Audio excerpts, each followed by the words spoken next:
கர்த்தருடைய நாமத்துக்கு மகிமையுண்டாவதாக. இன்றைய வார்த்தை எரேமியா 33:3. நீ அறியாததும் உனக்கு எட்டாததுமான பெரிய காரியங்களை உனக்கு அறிவிப்பேன். விசுவாசிக்கிறவங்க ஆமேன்னு சொல்லுங்கள். கர்த்தர் எல்லாவற்றையும் அறிவிக்கிறார், அதாவது சொல்ல போகிறார். ஏனென்றால் நீங்கள் நினச்சி பார்க்காத ஆசீர்வாதத்தை பெற்றுக்கொள்ள போகிறீங்க. எப்போ தெரியுமா? அவரை நீங்கள் நோக்கி கூப்பிடும்போது அவரை நோக்கி பார்த்த முகங்கள் பிரகாசம் அடைந்தது.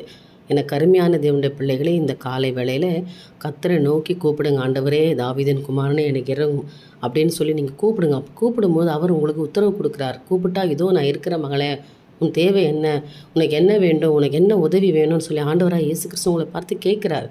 நீங்கள் அவரை நோக்கி பார்த்தீங்கன்னா நிச்சயமாக ஒரு அதிசயத்தை காண்பீர்கள். என்னை நோக்கி கூப்பிடு, அப்பொழுது நான் உனக்கு உத்தரவு கொடுத்து நீ அறியாததும் நீ நினச்சி பார்க்காதது, புரிஞ்சிக்கவே முடியாத ஆசீர்வாதங்கள், கற்பனை பண்ணாத ஆசீர்வாதங்கள் எல்லாவற்றையும் நான் உங்களுக்கு கொடுப்பேன். அதான் நீ அறியாததும் உனக்கு எட்டாததுமான பெரிய காரியங்களை உனக்கு அறிவிப்பேன். ஹல்லேலூயா. நிச்சயமாக நினச்சி பார்க்காத ஆசீர்வாதத்தை கர்த்தர் இன்றைக்கு கொடுக்க போகிறார். நீங்கள் கற்பனையே பண்ணலை, ஆனால் எனக்கு இது கிடைக்கும்னு நினைக்கல, ஆனால் ஆண்டவர் எனக்கு கொடுத்துட்டாருன்னு ஒரு சாட்சி சொல்ல போகிறீங்க. நிச்சயமாக இந்த நாள் ஒரு அற்புதத்தின் நாளாக உங்களுக்கு இருக்க போது. கர்த்தருடைய வார்த்தையை நம்புங்க, விசுவாசிங்க, ஆசீர்வாதத்தை பெற்றுக்கொள்ளுங்க. தேவனுக்கே மகிமை உண்டாகட்டும். ஆமேன்.